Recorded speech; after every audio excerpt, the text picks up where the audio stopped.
వరకు చూశారు.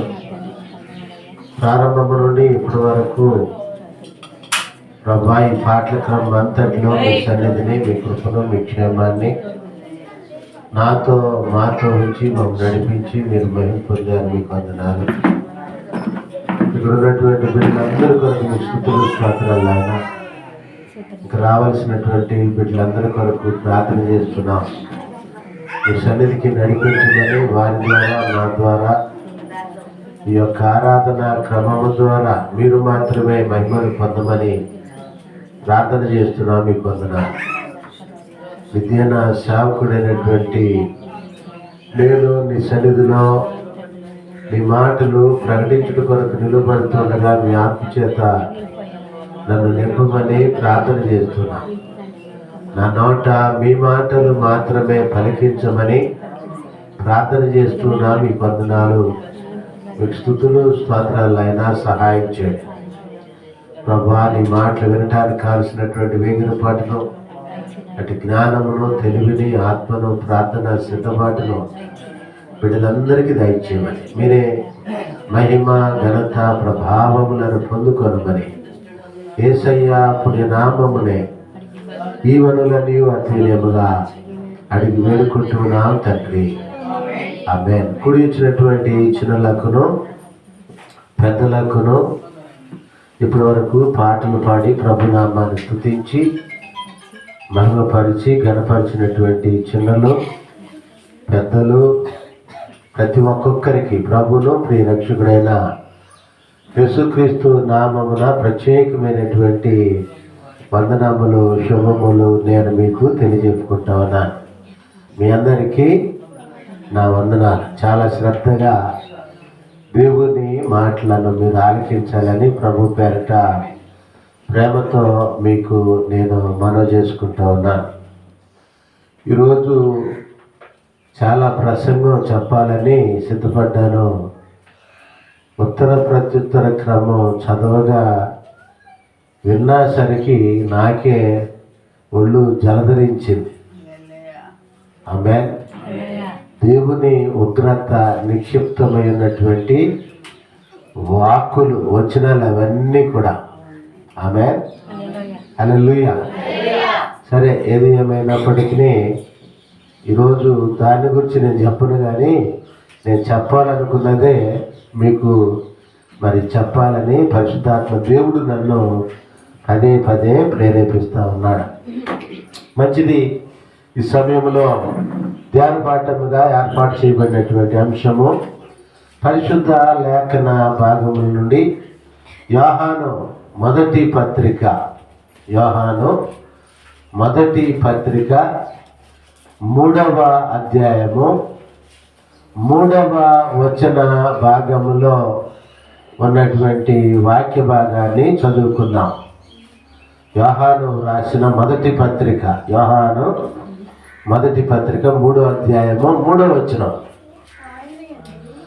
ఆయన యందు ఈ నిరీక్షణ పెట్టుకొనిన ప్రతి వాడును ఆయన పవిత్రుడై ఉన్నట్టుగా తన్ను పవిత్రునిగా చేసుకొనును. ఆమేన్. హల్లెలూయా. హల్లెలూయా. గమనించండి ప్రియ దేవుని బిడ్డలారా, దేవుడు ఏమిటండి, మానవ మాత్రమైనటువంటి మనలను ఆయన స్వరూపము, ఆయన పోలికలో సృజించినప్పుడు మనకిచ్చినటువంటి స్థితి ఏదయ్యా అంటే, ఆయన దేనినైతే కలిగి ఉన్నాడో దానినే మనకు కూడా ఇచ్చాడు. ఆమేన్. హల్లెలూయా. మనం ఏం చేస్తామండి, మనము కలిగి ఉన్న దానిని వేరొకరు కలిగి ఉండటం మనం ఇష్టపడం. ఇది మానవ నైజం. ఏ దేవుణ్ణైతే నువ్వు ఆరాధిస్తూ ఉన్నావో, ఏ దేవుణ్ణైతే స్తుతిస్తూ ఉన్నావో, ఏ దేవుణ్ణైతే మహిమపరుస్తూ ఉన్నావో, ఏ దేవుణ్ణైతే ఘనపరుస్తూ ఉన్నావో, ఏ దేవుడైతే నీకు ప్రతి ఆరాధనా క్రమములో ప్రకటించబడుతూ ఉన్నాడో ఆ దేవుడు, ప్రియ దేవుని బిడ్డలారా, తాను ఏమై ఉన్నాడో తాను సృజించుకున్నటువంటి నీవు కూడా తన స్వరూపాన్ని, తన పోలికనిచ్చినటువంటి నీవు కూడా, ప్రియ దేవుని బిడ్డలారా, అదే అయి ఉండాలని దేవుడు కోరుకుంటా ఉన్నాడు. ఎందుకే ఆయన ఏమై ఉన్నాడు?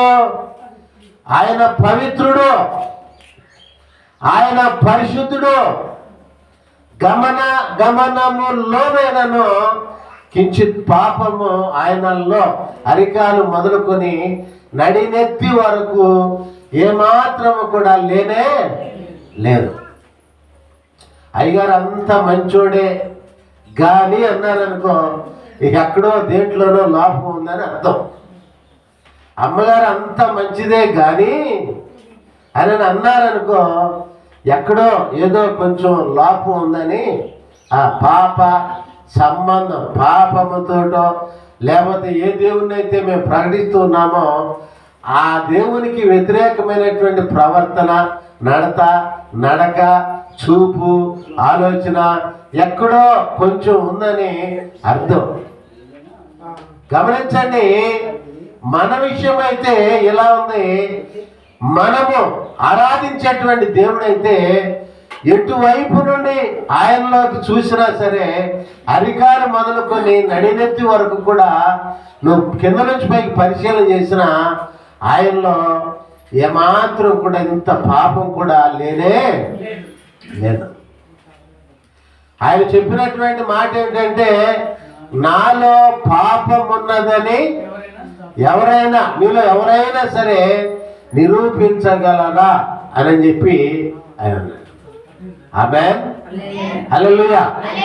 చూడండి, అంత పరిశుద్ధుడైనటువంటి దేవుడు, పవిత్రుడైనటువంటి దేవుడు.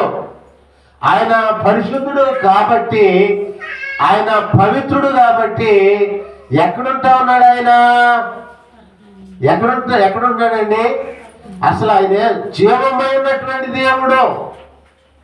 ఏంటండి ఇంకా చెప్పాలంటే, ప్రియ దేవుని బిడ్డలారా, ఏ మనుషుడు కూడా నివాసము ఉండలేనటువంటి నివాసములో, ఆవాసములో ఆయన నివాసం ఉంటా ఉన్నాడు. ఆమేన్, హల్లెలూయా. ఏ నివాసం అది? ఏ నివాసం అంటే కన్నీరేమే కష్టమేమే కానా రావేయందో, కానా రాదేయందో.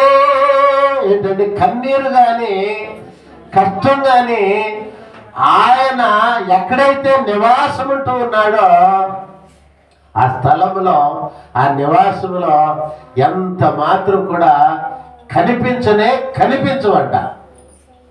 ఆమేన్, హల్లెలూయా. ఆ కన్నీరేమి కష్టమేమి కనబడినటువంటి ఆ నివాసులు ఆయన ఉంటా ఉన్నాడు. ఎందుకు ఉండగలుగుతున్నాడు ఆయన అక్కడ? ఎందుకు ఉండగలుగుతున్నాడండి? ఎందుకు ఉండగలుగుతూ ఉన్నాడంటే ఆయన పవిత్రుడు. ఆమేన్, హల్లెలూయా. పాపానికి అక్కడ చోటు లేదు. ఆమేన్, హల్లెలూయా. అందుకనే ఆయన చేసినటువంటి ఆలోచన, ఆయన కలిగి ఉన్నటువంటి ప్రణాళిక మానవ మాత్రమైనటువంటి మన విషయమై, ఆయన స్వరూపము, ఆయన పోలిక చేత సృజింపబడినటువంటి ఈ సర్వ మానవాళి విషయమై ఆయన కలిగి ఉన్నటువంటి ఉద్దేశం ఏంటంటే, మనము కూడా ఆయనతో కలిసి ఆయన ఎక్కడైతే నివాసం ఉంటూ ఉన్నాడో అక్కడే ఉండాలి అనేటువంటిది ఆయన యొక్క ఉద్దేశము, ఆయన యొక్క ప్రణాళిక.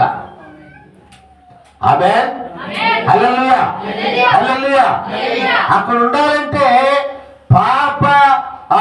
మానవ మాతృమైనటువంటి మనకు, పాప సంబంధులైనటువంటి మనకు, ఏ పాపం అయితే మన మీద పెద్దలు అజమాయిషి చలాయిస్తా ఉందో, ప్రియ దేవుని బిడ్డలారా, మనకు కావాల్సింది ఏమిటంటే పవిత్రత. ఆమేన్, హల్లెలూయా. పవిత్రత కావాలి. పరిశుద్ధత కావాలి.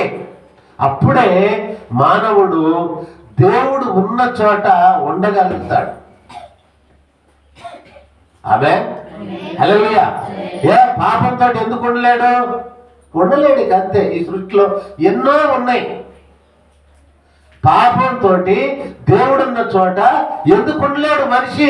ఎందుకు ఉండలేడంటే ఉండడు ఇక అంతే. చాలా ఈ సృష్టిలో ఆధారాలు ఉన్నాయి. అప్పుడు నేను 3:30కో 4:15కో వచ్చా. కటికి చీకట్లో నుంచున్నాం. చిట్టుబాబు గారు మా అగ్వాసులు వచ్చిందాక. అక్కడ ఏమన్నా వెలుతురుందండి? ఇంత వెలుతురుందా? కొంచెం ఉందా? ఎందుకని లేదు? ఎందుకనంటే చీకటి అక్కడ, అందుకనే వెలుతురు ఉండదు. పోనీ రాత్రి మా దగ్గరికి వచ్చినప్పుడు మేము ఎక్కడ ఏ చీకటిలోనైతే ఉన్నామో, ఏ చీకటి అయితే చిట్టుబాబు గారు మమ్మల్ని ఆవరించి ఉండటం చూశాడో ఆ చీకటి అప్పుడు తెల్లారి నాకు ఉంటుందా? ఉందా? ఇక్కడ ఉందా?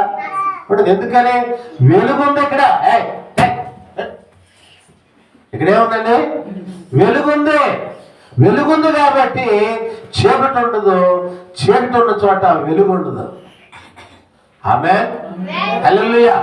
దీని అర్థం ఏంటంటే పవిత్రత ఉన్న చోట పాపము ఉండటం సాధ్యపడేటువంటి పని ఎంత మాత్రం కూడా కాదు ఇక అంతే. ఆమేన్. హల్లెలూయా. పాపమున్న చోట పవిత్రత ఎంత మాత్రము కూడా ఉండదు. అందుకనే దేవుడు ఏం చేశాడంటే ఒక చక్కని ఆలోచన కలిగి ఉన్నాడు. ఆయన చక్కని ప్రణాళికను కలిగి ఉన్నాడు. చక్కని ఉద్దేశాన్ని కలిగి ఉన్నాడు. ఎవరి పట్ల అంటే మానవ మాత్రమైనటువంటి మన పట్ల, నీ పట్ల, మనందరి పట్ల. ఆమేన్. హల్లెలూయా. ఏమిటి ఆయన ఉద్దేశము? ఏమిటి ఆయన ప్రణాళిక అంటే, ప్రియ దేవుని బిడ్డలారా, ఆయన పరిశుద్ధుడు, పవిత్రుడు గనుక నీవు కూడా పవిత్రుడవైపోవాలి. పాపివే, అందరం పాపులే. రాత్రి ఒక మంచి చర్చికి పిలిచారు, చాలా దూరం. చెప్పాను ప్రసంగం. ఓహో అయ్యారు బాగా చెబుతున్నాడు అనుకున్నారు. నవ్వుతున్నారు, ఊగిపోతున్నారు. మన చిన్న చిట్టుబాబు రాధారాణి కూడా వచ్చారు అక్కడికి. చెప్పి ఒక్క మాట అడిగా, అయ్యగారు ఏదన్నా అడగండి కానీ అది మాత్రం చెప్పొద్దు, అడగొద్దు అన్నట్టుగా చూస్తున్నారు. కాస్త ఆమేన్. ఏంటండి? నీవు పవిత్రుడవుగా ఉండాలి, చేయబడాలి. అది దేవుని యొక్క ప్రణాళిక నీ విషయమే. ఆమేన్. హల్లెలూయా. అందుకనే ఆయన అంత ప్రయాసపడుతూ ఉన్నాడు. ఆయన ప్రయాసపడ్డాడు, ఆయన ప్రకటించాడు. ప్రారంభము నుండి ఒకటే పని దేవునికి. అసలు మాకు ఖాళీ లేదండి, అదండి ఇదని చెప్తారు. ఆయన కునుకడు. నేను ఒక్కసారి అక్కడ కన్ను మూసాడంటే పట్టు మింగేస్తాడంతే. అది ఇంకేం ఉండదు ఇక్కడ. ఆమేన్. ఒక్కసారి ఆయన అట్లా కునుకేసాడంటే చాలు ఇక అంతే. ఆమేన్. ఆయన దేవుని బిడ్డలారా, పితరుల యుగంలో స్వయంగా ఆ కుటుంబ యజమానునితోటి మాట్లాడేవాడంట. 3 యుగాలుగా విభాగించారు. 1 పితరుల యుగం, 2 యూదుల యుగం, 3 క్రైస్తవ యుగం. ఇదే ఇప్పుడు మనం ఉన్నది క్రైస్తవ యుగం. ఇది చివరిది అన్నమాట. ఆమేన్. క్రైస్తవ యుగము అని ఎందుకన్నారంటే క్రీస్తు ఈ లోకానికి వచ్చాడు కాబట్టి. ఆమేన్. హల్లెలూయా. క్రీస్తు శకము, క్రీస్తుకి పూర్వం. ఆమేన్. చూడండి, పితరుల యుగంలో కుటుంబ యజమానుడు తండ్రి అని ప్రార్థన చేస్తున్న వెంటనే వచ్చేసి ఏమి నా కుమారుడు, ఏం కావాలి నీకని అడిగేవాడంట దేవుడు. ఏదో చెప్పుకున్నాడు ఈయన, ఆయన నివాసిందని ఇచ్చేసాడు, మళ్ళీ వెళ్ళిపోయాడు. ఇక అంతే. మానవుని యొక్క తప్పిదమును బట్టి, అవిధేయతను బట్టి, తెలివి తక్కువ ఆ ప్రవర్తన పద్ధతి, ఆ భక్తిని బట్టి దేవుడు ఏం చేశాడంటే కోపం వచ్చేసేసి అసలు కుటుంబ యజమానితో మాట్లాడటమే మానేసేసాడు. ఆమేన్. ఏంటండి మానేసేసి దేవుడు ఏం చేశాడంటే ఇక డైరెక్ట్గా మనం కూడా పిల్లల మీద 4 పిల్లలు ఉంటే ఆ పిల్లడి మీద కోపం వచ్చింది అనుకోండి, ఏం చేస్తాం మనం? ఏం చేస్తామండి? రాహేల్ మరి ఏం చేస్తాడు? మాట్లాడవే, ఇక వాడితో మాట్లాడు, నువ్వు వెళ్ళో, నీ ఇంటికి రానివ్వు. ఆమేన్. ఎవరంటే నీ మాట ప్రకారం నీ ఇష్ట ప్రకారం ప్రవర్తిస్తున్నారో నడుచుకుంటున్నారో వాళ్ళతోటే ఉంటావు, వాళ్ళతోటే మాట్లాడతావు, వాళ్ళతోటి నీ పని అంతా కూడా. ఎందుకనంటే నువ్వు ఎంత చెప్పినా వినట్లేదు. నువ్వు చెప్పేది ఎవరి కోసం? వాళ్ళ బాబు కోసమే. అందుకని మాట్లాడటం మానేస్తే అప్పుడైనా నా వైపు తిరుగుతాడేమోనని చెప్పి మాట్లాడటం. అలాగే దేవుడు ఈ మానవాడితో తానే స్వయముగా వచ్చి మాట్లాడటం మానేసేసాడు. ఆమేన్. మానేసి ఏం చేశాడంటే యూదుల యుగంలో ప్రవక్తల ద్వారా మాట్లాడటం మొదలుపెట్టాడు. పోగొట్టుకోవాల మనుషుల్ని. ఆమేన్. ఆయన స్వరూపాన్ని ఆయన పోలికను ఆయన పోగొట్టుకోవాలా. ప్రవక్తల యుగములో ఏం చేశాడంటే ప్రియ దేవుని బిడ్డలారా, ప్రవక్తల ద్వారా మాట్లాడటం, యూదులు లేదా ప్రవక్తల యుగం అన్నారు దాన్ని, దీనికి ముందు దాన్ని ప్రవక్తల ద్వారా మాట్లాడటం మొదలుపెట్టాడు. ఆమేన్. హల్లెలూయా. అక్కడ కూడా మానవుడు దేవుని వైపు తిరగల. దేవుడు కోరుకున్న రీతిగా పవిత్రుడు అవట్లా, ఇంకా పాపం వైపు పరుగులు పెడతా ఉన్నాడు. దాన్నే జురుకొని తింటా ఉన్నాడు. ఇంకా దేవుని కోపం వచ్చేసి ఏం చేశాడంటే ఇక ప్రవక్తల ద్వారా కూడా మాట్లాడటం మానేసేసాడు. ఇక అంతే. అయ్యో ఇట్లా కాదు, నా కుమారుడైన యేసుక్రీస్తుని పంపితే అప్పుడైనా వీళ్ళు పరిశుద్ధులుగా పవిత్రులుగా చేయబడతారేమోనని ప్రియ దేవుని బిడ్డలారా ఆయన కుమారుడైనటువంటి క్రీస్తుని లోకానికి పంపించాడు. వీళ్ళన్నా పాడతారేమో అనుకున్నా, అసలు అందరూ మర్చిపోయారు పాపం. ఏంటండి ఏమని పాడారంటే, వినరేయో నరులారా విహీనోల కింపు మీరా మనలా రక్షింప క్రీస్తు మనుజావతారుడాయే వినరే. ఏ నెలది? ఏ నెలమ్మా? క్రిస్మస్ నెల. ఆమేన్. హల్లెలూయా. చూడండి భక్తులు అందుకనే పాడారు, దేవుడు మానవ మాత్రమైనటువంటి మనము ఆయన వైపు తిరగనందున చివరిగా ఇక ఏం చేశాడంటే ఆయన కుమారుడైనటువంటి క్రీస్తుని లోకానికి అంటే మన దగ్గరికి పంపించాడు. ఇది వినండి. ఎందుకంటే నీవు పవిత్రులుగా చేయబడాలని. ఆమేన్. హల్లెలూయా. పాపాన్ని నువ్వు జయించాలని. దేవుడు జయించేటట్టుగా ఆయన దేవుడు తీసేయలేడు. అసలు నువ్వు జయించిందాకెందుకు? అసలు దేవుడే బిర్ల నుంచి పాపాన్ని తీసేసాడు అనుకోండి. పాపం ఒకవైపున ఉంది, బిర్లో కబడ్డీ ఆడుతున్నాం మనం, పాపం మనకు ఎదురుగా ఉంది పాపం. దాన్ని ఓడించాలని మనల్ని ఓడించాలని అది పోరాడుతున్నాం. అసలు దేవుడు ఆ పాపాన్ని లేకుండా తీసేయలేడండి. తీసేస్తాడు. ఎందుకని తీయట్లేదు మరి? ఎందుకు ఉంచుతున్నాడు ఈ లోకంలో పాపాన్ని అంటే ఆ పాపము నీకన్నా నాకన్నా చాలా బలమైనటువంటిది. దేవుని కన్నా కొంచెమే బలం తక్కువది. అంత బలమైనటువంటి పాపాన్ని నీ అంతటా నీవే జయించాలి. అది దేవునికి ఇష్టం. ఆమేన్. నిన్న మా మనోడు ఏమంటున్నాడంటే ఏమొచ్చిందిగా మా అమ్మాయి, నువ్వు దాన్ని చంపేయి చంపుతా అంటున్నాడు. ఏమంటుంది? ఇదేంటి అసలు? మొన్నేమో మనస్ఫూర్తి అన్నాడు, అత్త ఉందిగా నేను రాను, మా అమ్మ ఏమంటే నేను మీరు వెళ్ళిపోండి అన్నాడు, అత్తతో ఉంటాను అన్నాడు. ఏంటండి ఇప్పుడు అన్నాడు, కొట్టాడు, కశ్యపు కొట్టాడు అలింగాక చంపేస్తావు, చంపేయి అన్నాడు. ఏమిటంటే ఆమెకి ఈయనకి పోటీ వచ్చింది ఒకసాట. దీన్ని చంపేయి అంటున్నాడు. దేవుడు కూడా ప్రియ దేవుని బిడ్డలారా, ఇప్పుడు ఒకవేళ వాళ్ళిద్దరికే గొడవ వచ్చింది, పోటీ వచ్చింది, కొట్టుకున్నారు, గబగబ మా మనవడే గెలిచాడు అనుకోండి, వాళ్ళ అమ్మకి నాలుగేగా ఆమె ఓడిపోయింది అనుకోండి, ఎంతలో ఉండే ఎంత ఎత్తులుండా, వాళ్ళ అమ్మకి వాళ్ళ నాన్నకి అసలు ఇక ఆగుద్దండి ప్రాణం. అబ్బా మా అబ్బాయి కొద్దిగా ఉండి కూడా ఎంత యుద్ధం చేశాడండి, ఎంత మనిషిని గెలిచాడండి అని ఎంత గర్వపడతారో. ఆమేన్.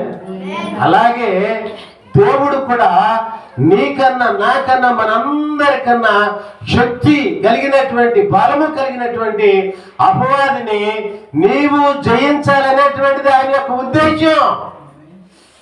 నీవు జయిస్తే ఆ విజయాన్ని నీలో చూసి దేవుడు వాళ్ళ అబ్బాయిని చూసి మా అబ్బాయి మా వాళ్ళు ఎంత సంతోషపడతారని చెప్పామో అంతకన్నా 100 రెట్లు ఎక్కువగా నీ విషయమై నా విషయమై మనము పాపము మీద విజయాన్ని సాధించినప్పుడు దేవుడు సంతోషపడతాడు, తండ్రి ఆనందిస్తాడు.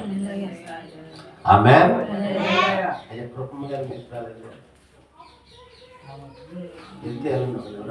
సరే చూడండి ప్రియ దేవుని బిడ్డలారా, అంతగా దేవుడు సంతోషిస్తాడు, ఆనందిస్తాడు. ఎప్పుడు నీవు పాపము పైన విజయాన్ని సాధించి పవిత్రుడవుగా చేయబడినప్పుడు. అయితే దేవుడు మనం ఎప్పటికీ ఎన్నటికీ మనకన్నా బలవంతుడైనటువంటి ఆ పాపము అపవాది పైన విజయాన్ని సాధించలేము. కాబట్టి దేవుడు ఏం చేశాడంటే మనకు ఒక నిరీక్షణ ఇచ్చాడు. ఆమేన్. హల్లెలూయా. మనకి ఏం చేశాడండి, చూడండి, ఇప్పుడు మా అమ్మాయిని ఇంటర్లో జాయిన్ చేసాం. ఇంటర్లో జాయిన్ చేసి బైపీసీ గ్రూపు. నేను అసలు 10th ఫెయిల్, అంతే. అమ్మో నాకేం అర్థం కావట్లేదు ఈ బైపీసీ అని బుర్రగీక్కుంటుంది. ఇంటికి వచ్చి 3 నెలలు 4 నెలలు అయినాక నేను ఒక మాట చెప్పా, దాన్ని పట్టుకుంది అంతే, టకట లాగించి అప్పుడు మారేది. ఆమేన్. ఒక నిరీక్షణ.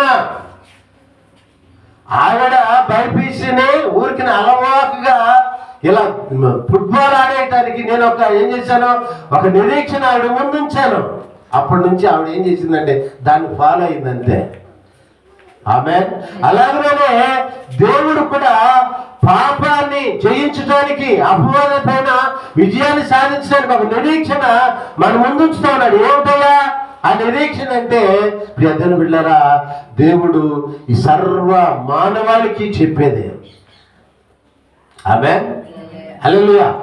ఏమిటయ్యా మనంతట మనం జయించలేమో, ఆయన మనకు ఒక మాటలో చెప్పాలంటే బ్యాక్ బోన్ అన్నమాట.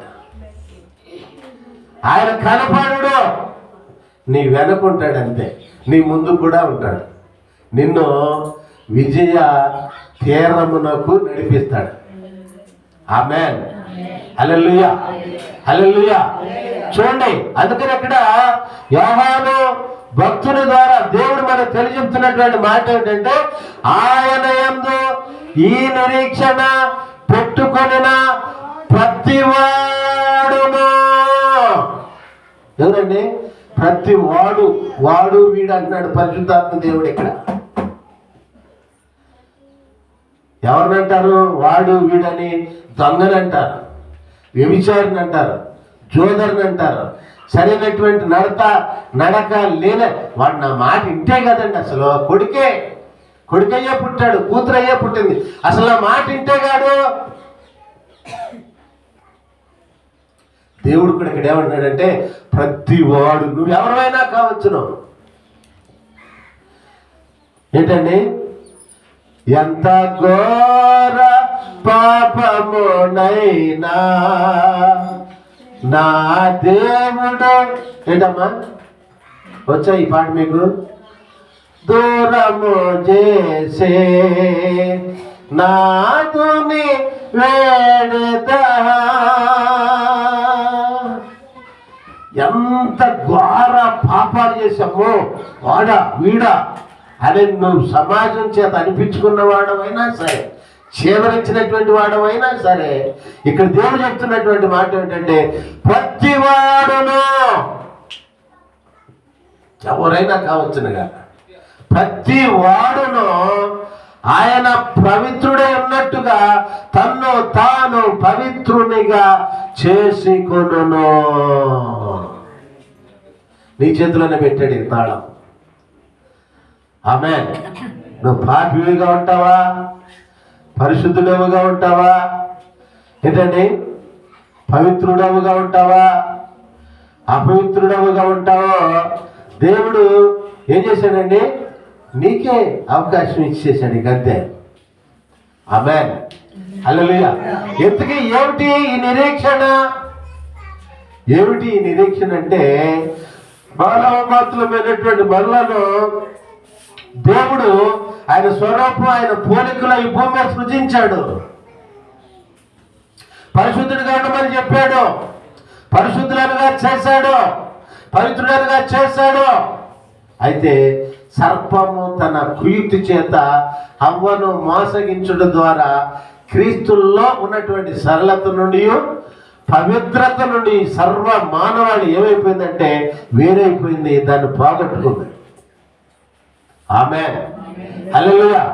వెరసి పాపము ఏమిటంటే దేవుడు తాను నివాసం ఉండుట కొరకు ఏర్పాటు చేసుకున్నటువంటి మానవుని యొక్క హృదయం ఏదైతే ఉందో ఆ హృదయంలో దేవుడు ఉండకుండా అపవాది నివాసం ఏర్పాటు చేసుకున్నాడు. ప్రతి మనుషుని యొక్క హృదయాన్ని తనకు నివాస స్థలంగా అపవాది ఏర్పాటు చేసేసుకున్నాడు. ఇక అంతే, పాపం అనేటువంటి బూజు పట్టించేసాడు. ఆమేన్. ఏంటండి, పాపాన్ని ఏంటంటే మళ్ళా పెట్టేసాడు. అయితే ప్రియా దేవుని బిడ్డలారా, దేవుడు ఏం చేశాడంటే ఇందా చెప్పాను కదా, 2 సార్లు కోపం వచ్చింది, 3 సార్లు కోపం, ఇక లేవిక యుగాలేక ఇది చివరిది. ఏమ్మా అసలు వీళ్ళకు ఉండదులే అంత అవగాహన. 2 సంవత్సరాలు యుద్ధం జరగటం ఎప్పుడైనా విన్నారండి మీరు? అయ్యా విన్నారా? ఏమా మీరు విన్నారా? 2 సంవత్సరాలు. ఇప్పుడు ఇజ్రాయెల్ దేశం ఎన్ని సంవత్సరాల నుంచి యుద్ధం చేస్తుందండి సీను గారు? ఎన్ని సంవత్సరాలు? ఇప్పటికి 5 ఏళ్ళు పూర్తి అయిపోతుంది. ఇజ్రాయెల్ దేశం కూడా, ఉక్రెయిన్ రష్యా దాని తర్వాత బిగిన్ అయింది. సరే ముందే నీ మాటే కానీ ఎన్నేళ్ళు అయింది? అదేనా 23. ఇప్పటికి ఎన్ని? 20లో కూడా కరోనాలో కూడా బిగిన్ అయిందండి. అది ఎక్కడదో, సరే అది అట్లా ఉంచుదాం. అసలు ఇన్ని సంవత్సరాలు యుద్ధం భూమి మీద జరగటం ఎప్పుడైనా విన్నారా? విన్నావా? యేసుప్రభు ఏం చెప్పారు? యుద్ధాలు జరుగుతాయి, దేశం మీదకి దేశం, రాజ్యం మీదకి రాజ్యం, భూకంపాలు వస్తాయి, ఒక ఇంట్లోనే తగాదాలు, తల్లికి బిడ్డకి, కొడుక్కి తండ్రికి, కూతురికి తండ్రికి, తల్లికి పడదు. ఇవన్నీ జరిగిపోతున్నాయా లేదా? ఏంటండి, జరిగిపోతున్నాయా లేదా? అందుకనే మనం ఏం చేయాలంటే పవిత్రులముగా చేయబడాలి. ఆమేన్. ఇక ఇంకొక యుగం అనేది లేదు. దేవుడు ఏదన్నా మళ్ళీ కోపం వచ్చి యేసు ప్రభుని ఇప్పుడు పంపించాడు కదా, ఇది క్రీస్తు యుగం అని చెప్పాం, కడవరి దినాలని చెప్తున్నాం కదా, మళ్ళీ ఇంకొకటి రావటానికి అక్కడ ఏం లేనే. ఇది చివరి కడవరి కాలం, ఇది కడవరి కాలపు హెచ్చరిక, ఈ చివరి రోజులక. ఆమేన్. హల్లెలూయా. ఏమిటయ్యా నిరీక్షణ అంటే? యేసయ్యను ప్రియ దేవుని బిడ్డలారా ఈ లోకానికి ఆయన పంపించాడు. మనం పాపులమే,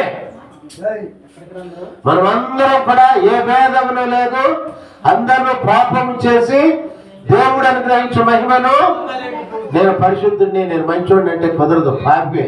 అయితే ప్రియ దేవుని బిడ్డలారా దేవుడు ఏం చేశాడంటే ఒక నిరీక్షణ. ఆ నిరీక్షణ ఏంటంటే ఆయన కుమారుడైనటువంటి యేసుక్రీస్తుని శరీరధారిగా ఈ లోకానికి పంపాడు. ఆయన 33 సంవత్సరాలు 6 మాసాలు ఇక్కడ జీవించాడు. 3 సంవత్సరాలు 6 మాసాలు దేవుని యొక్క రాజస్వార్తను ప్రకటించాడు. శిలువ శ్రమకు అప్పగింపబడ్డాడు, శ్రమ పడ్డాడు, మరణించాడు, సమాధి చేయబడ్డాడు. మరణాన్ని సమాధిని జయించి సజీవుడై తిరిగి ఆయన లేచాడు. ఆమేన్, హల్లెలూయా, హల్లెలూయా. ఆయన మరణాన్ని సమాధిని జయించి ఎలాగనైతే తిరిగి సజీవుడై లేచాడో, పాపము ద్వారా వచ్చేటువంటి జీతం ఏంటి? మరణం. ఆ మరణము నుండి నన్ను కూడా అదే రీతిగా, లేదా మరణాన్ని నేను అదే రీతిగా ఆయన జయించిన రీతిగా నన్ను కూడా జయ గల శక్తి ఉన్నటువంటి వాడు యేసయ్య అని ఏ మానవుడైతే ఆ తండ్రి ఈ పన్నంతనే జరిగిస్తా ఉన్నాడు, జరిగించాడు, చేయబోతా ఉన్నాడు, నా పట్ల కూడా చేస్తాడని నిరీక్షణ ఏ పాపి అయినా కావచ్చు, ప్రియ దేవుని బిడ్డలారా, ఏ మానవుడు కలిగి ఉంటాడో ఆ మానవుడు తనను తాను పవిత్రుడనుగా చేసుకుంటాడు. ఆమేన్, హల్లెలూయా. ఇక నువ్వు పవిత్రుడు అయితే బాధే ఉంది, అసలు డైరెక్ట్ పరలోకం అన్నమాట. ఆమేన్. ఒక మనుషుడు, ప్రియ దేవుని బిడ్డలారా, పవిత్రుడుగా చేయబడితే సెల్ ఫోన్లో డెలీట్ చేసేస్తూ ఉంటాం, మెసేజ్లన్నీ డెలీట్ చేసేస్తాం. ఇప్పుడైతే కాదు కానీ ఇంతకుముందు చిన్న ఫోన్లో ఒక బాక్స్ ఉండేది. ఇట్లా డెలీట్ బటన్ కొట్టగానే ఆ బాక్స్ ఇట్లా పైకి లేకటం, దాంట్లో నుంచి ఏదో నల్లతోటి బయటికి వెళ్ళిపోవటం. ఎంత ఈజీయో అంతే ఈజీగా నీలో ఉన్నటువంటి అపవిత్రత, పాపం, అపవాది బయటికి వెళ్ళిపోతాడు. ఆమేన్. ఇప్పుడు ఈ నిరీక్షణ చూడండి, ఆయన యందు, ఎవరి యందండి? ఆయన యందు ఈ నిరీక్షణ పెట్టుకొనిన ప్రతివాడును. ఆమేన్, హల్లెలూయా. ఏంటండి? ఆయన యందు ఈ నిరీక్షణ పెట్టుకోవాలి మనం. ఏమిటంటే నన్ను ఒక ఆయన సృజించాడు, ఆయన స్వరూపం, ఆయన పోలికలో సృజించాడు. ఆయనే తండ్రి అయినటువంటి దేవుడు ఈ భూమి మీద ఉంచాడు. ఈ భూమిని నా కోసం చేశాడు. ఈ భూమిని పండమన్నాడు. ఈ భూమి కొరకు మరలా ఆకాశాన్ని పెట్టి, ఆకాశం నుండి వర్షాన్ని ఈ భూమి మీద నా పిల్లలున్నారని ఆకాశాన్ని చేశాడు, సూర్యుని చేశాడు, నక్షత్రాలు చేశాడు, నన్ను పరిశుద్ధుడనుగా పవిత్రుడనుగా చేశాడు. అయితే అపవాది ఆ సర్పము తనకి చేత సర్వ మానవాళిని మోసం చేసి ఆ పాపానికి దాసులనుగా చేసింది. ఆయనే నా మీద దయ కలిగి, ప్రేమ కలిగి, ఎందుకని? ఆయన స్వరూపమని, ఆయన పోలికని, ఏంటండి? పూర్వపు స్థితి, పూర్వపు వైభవాన్ని నాకు ఇవ్వాలని ఆయన కుమారుడైనటువంటి యేసుక్రీస్తుని ఈ లోకానికి పంపించాడు. ఆమేన్, హల్లెలూయా. అసలు క్రిస్మస్ పండుగలు ఎందుకు వస్తున్నాయండి? ఎందుకు వస్తున్నాయి? మేకా గ్రంథం 5వ అధ్యాయము 2వ వచనం ముందు కానీ ముగింపులో కానీ ఒకసారి చదవండి. 2వ వచనానికి ముందు కానీ వెనక్కి కానీ ఆయన పురాతన కాలము మొదలుకొని శాశ్వత కాలం వరకు కూడా ప్రత్యక్షమగుచుండెను. తర్వాత చదువు, తర్వాత ఇంకా తర్వాత అది పురాతన కాలము మొదలుకొని శాశ్వత కాలము వరకు ఆయన శాశ్వతమైన ప్రేమ నన్ను ఎడబాయని యేసు ప్రేమ. ఇది చూడాలి అందరూ. శాశ్వతమైన ప్రేమ నన్ను ఎడబాయని యేసు ప్రేమ విడువక నాయడ తన కృప చూపు ప్రేమ నన్నాద పెంచు ప్రేమ నన్నాదు కన్న ప్రేమ యుగములు మారినను తరములు తరలినను యుగములు మారినను, తరములు తరలినను,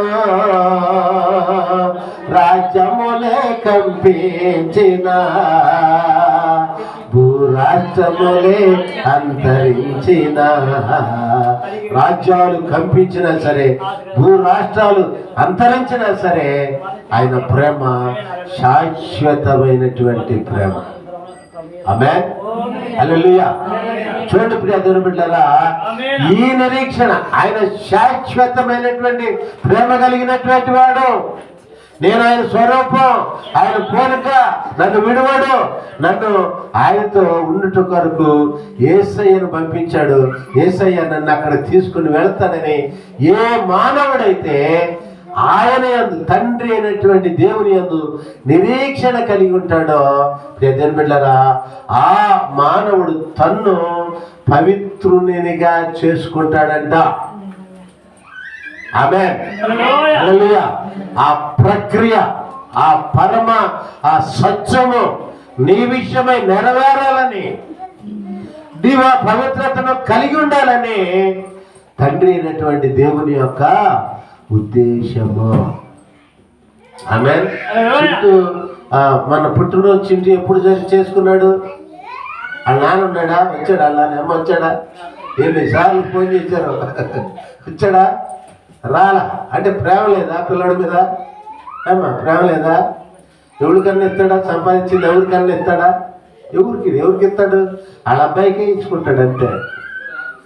దేవుడు కూడా ప్రియ దేవుని బిడ్డలారా, మనందరి పట్ల ఏ ప్రేమను కలిగి ఉన్నాడంటే, ఆయన పవిత్రుడు, పరిశుద్ధుడు, అమర ఆత్మము కలిగినటువంటి వాడు. ఏంటండి? ఆమేన్. ఎక్కడ ఆయన నివాసములో, ఆయన ఉండే చోట, ఆయనతో నీవు నేను మనమంతా కూడా ఆ రాజ్యములు కంపించిన, భూరాష్ట్రాలు భూగోళాలు తొలిపోయినా ఆయనతోటి ఉండాలనేటువంటిదే కొన్ని వేల కోట్ల సంవత్సరాలు, యుగాలు, జగాలు ఆయనతోటి మనం ఉండాలనేటువంటిదే ఆయన యొక్క ఉద్దేశం. ఆయనతోటి ఉండాలంటే మనం ఏం చేయబడాలి? పవిత్రులుగా చేయబడాలి. మన పాపులం ఏంటండి? పాప సంబంధులం. ప్రియ దేవుని బిడ్డలారా, ఎప్పుడైతే ఆయన యందు ఈ విధమైనటువంటి నిరీక్షణ ఏ మానవుడైతే కలిగి ఉంటాడో, ఆ మనుషుడు తన్ను పవిత్రునిగా చేసుకుంటాడు. అది ఈ లోకంలో, ఈ దేహంలో ఉండగానే జరిగిపోవాలి. ఆమేన్. అదే యేసు ప్రభువు చెప్పింది, నేను భూమి మీద అగ్ని వేయ వచ్చి తిని, అది అసలు ఇప్పుడు కాదు, అది ఇదివరకే రగులుకొని పెరిగి పెద్ద మంటైపోవాలని. ఏ హృదయంలోనైతే అబ్బాది తిట్టు వేసుకొని నివాసంగా ఏర్పాటు చేసుకున్నాడో, ఆ హృదయం ఆయన అగ్ని చేత మండిపోవాలని వెలిసి, ఆ హృదయంలో ఉన్నటువంటి పాపం అంతా కూడా దహించి వేయబడాలనేటువంటిది దేవుని యొక్క ఉద్దేశం. ఆ అగ్నిని మన హృదయాల్లో వేటు కొరకే యేసయ్య ఈ లోకానికి వచ్చాడు. 2025 సంవత్సరంలో ఇంకా క్రిస్మస్ కొద్ది దినాల్లోనే క్రిస్మస్లోనికి మనం ప్రవేశించబోతా ఉన్నాం. 2024లో ఆయన వచ్చాడు, 2023లో వచ్చాడు. పురాతన కాలం మొదలుకొని శాశ్వత కాలం వరకు ఆయన ప్రత్యక్షమవుతా ఉన్నాడు. ఈ సంవత్సరం అన్నా నీ హృదయాన్ని ఆయనకి నిలయంగా చేసుకుంటామని, ఈ సంవత్సరం అన్నా నీ హృదయాన్ని ఆయనకు నిలయంగా చేసుకొని నువ్వు పవిత్రుడు అయిపోతావని, దేవుని యొక్క నిత్య రాజ్య వారసత్వానికి నీవు హక్కుదారుడు అవుతావని. హృదయమన్నెడు తలుపునద్ద యేసునాథుండు నిలచి సదయుడగుచో తాటుచోండే సకల విధములగా. ఈ విధంగా చెప్తున్నాడు, ఇంకో విధంగా చెప్తున్నాడు, ఈ విధంగా చెప్తున్నాడు. మనుషుడు ప్రియ దేవుని బిడ్డలారా, దేవునికి క్రీస్తుకి తన హృదయాన్ని నిలయంగా చేసుకుంట్లా, మార్చుకోవట్లా. ఎప్పుడైతే యేసుక్రీస్తుకి మన హృదయాలు నిలయాలుగా చేసుకుంటామో అప్పుడు మనము పవిత్రులం అయిపోతాం. ఆమేన్. హల్లెలూయా. ఒక బాటిల్లో టీ పోసి ఇట్లా ఇంకో గ్లాసు ఈ వాటర్ అండి అంటే ఎట్ట కుదురుతుంది? దాంట్లో ఏముండే అయ్యే వస్తాయి. నీ హృదయంలో ఏముందో అదే వస్తుంది బయటికి. అపవిత్రత హృదయంలో ఉంటే, పాపం హృదయంలో ఉంటే, నీ లోపల ఉంటే పవిత్రత పరిశుద్ధత ఎట్లా బయటకు వస్తుంది? యేసయ్య నీ ముఖంలో నుండి ఇతరులకు అసలు ఎట్లా కనపడతాడు? ఆమేన్. ఒక పిల్లలు మారిపోవాలంటే తల్లిదండ్రులు మారాలి. తల్లిదండ్రులు మారాలంటే వాళ్ళ ఆత్మీయ తల్లిదండ్రులు జాగ్రత్తగా ఉండాలి. ఆమేన్. హల్లెలూయా. సంఘంలో పెద్దలైనటువంటి వారు మారిపోవాలంటే ఎవరు బాగుండాలి? ముందు ఎవరు మారాలి? అయ్యగారు అమ్మగారు మారాలి. అమ్మ అయ్యగారు అంటే వెళ్ళగానే అటు ఇటు అమ్మగారు అంటే వెళ్ళగానే ఈ కుదరం అది ఎప్పటికీ పైకి రాది కంటే నో మోర్. నువ్వు మారిపోవాలి. 2025 సంవత్సరం క్రిస్మస్లో నువ్వు మారిపోయి ఆ క్రిస్మస్లో దేవుణ్ణి ఆరాధించేవాడవుగా నీవు ఉంటే దేని కొరకు తాపత్రయపడుతున్నావా? ఒక తల్లిగా ఒక తండ్రిగా నువ్వు ముందు మారితే నీ పిల్లలు మారుతారు. తల్లిదండ్రులు వింటున్నారా? అమ్మా నువ్వు మారాలి, ఈ సంవత్సరం మారిపోవాలి అంతే. అందుకని ఒక భక్తుడు పాడాడు ఎంతసేపుడికి మారినోళ్ళ గురించి. పండగలెన్నో పోవుచుండగా నీ జీవితంలో మార్పు లేదు మానవా. ఎన్ని పండుగలు వెళ్ళిపోతున్నాయి. 25 నుంచి 24 నుంచి వెనక్కి లెక్కేసుకోండి. నేను 55 వెళ్ళిపోయినాయి. నాకు 53 వెళ్ళిపోయినాయి, 52 వెళ్ళిపోయినాయి, 53వ రేపు వెళ్ళిపోద్ది. ఎంతకీ మారకపోతే ఉపయోగం ఎందుకు? ఎక్కడుండాలి ఆ గొంగడంటే? యోహాను గారు చూడండి, అదిగో పరమానందయ్య గారు చెప్తున్నాడు. నువ్వు వేసిన కాడే ఉన్నానందంట. ఎక్కడున్నావా గొంగడ అంటే నువ్వు వేసిన కాడే. గొర్రెకి ఎన్ని సంవత్సరాలు చూసినా తోక పెద్దుడే. ఎందుకనంటే మన భక్తిని బట్టి, మన ప్రార్థనను బట్టి, మనలో మార్పును బట్టి చాలా జాగ్రత్తగా ఉండాలి. ఆమేన్. హల్లెలూయా. మారిపోదాం 2025 సంవత్సరంలో. క్రీస్తుకి మాత్రమే మన హృదయాలు నిలయాలుగా చేసుకున్నటువంటి వారమై 2025 సంవత్సరం క్రిస్మస్లో క్రీస్తుని ఆరాధిద్దాం. ఆమేన్. అప్పుడు నీవు పవిత్రుడు అయిపోతావు. నీ పిల్లలు, నీ కుటుంబం, నీ సంఘము పవిత్రులైపోతావు. ఆమేన్. పవిత్రమైపోవడమే కదా, మంచి రమ్యంగా తయారైపోతాం, అందంగా తయారైపోతాం. విన్నారు యోహాను గారు? సుందరవతి సంగమా ప్రియుడేసుని పరిణయమాటగా రానయ్యుండెను, విడుదల కలుగును వేచియుండుమా.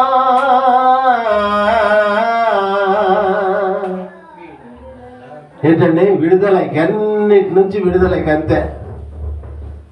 సుందరంగా పవిత్రులై ఎప్పుడైతే పవిత్రులు అవుతామో పాపం వద్ద సుందరంగా తయారైపోతామంట, అందంగా తయారైపోతామంట. ఆమేన్. హల్లెలూయా. ఎవరి కాళ్ళు మన పెళ్లి రోజు ఒకసారి జ్ఞాపకం చేసుకోండి, ఎంత అందంగా తయారు చేస్తారో కదండి, ఎంత సుందరంగా తయారు చేస్తారో మనల్ని. ఆమేన్. అంతకన్నా ఎక్కువైనటువంటి సుందరంగా తయారైపోతాం. ప్రియుడేసుని యొక్క సరసన కూర్చుంటామంట. ఆమేన్. హల్లెలూయా. ప్రియా దేవుని బిడ్డలారా, ఆ విధమైనటువంటి పవిత్రతను నీవు పొందుకోవాలని మనం ఎప్పుడు పాపం అయితే ఒక నిరీక్షణ మన ముందుంచాడు దేవుడు. ఆయనే క్రీస్తు. మన నిరీక్షణ ఎవరండి? క్రీస్తు. క్రీస్తు ద్వారా తండ్రి అయిన దేవుని పట్ల మనము నిరీక్షణ కలిగి ఉంటాం. అటు కృపను అట్టి ప్రేమను తండ్రి అయినటువంటి దేవుడు ప్రభును ప్రియరక్షకుడైన యేసుక్రీస్తు ద్వారా మనందరికీ దాయి చేయనుగాక.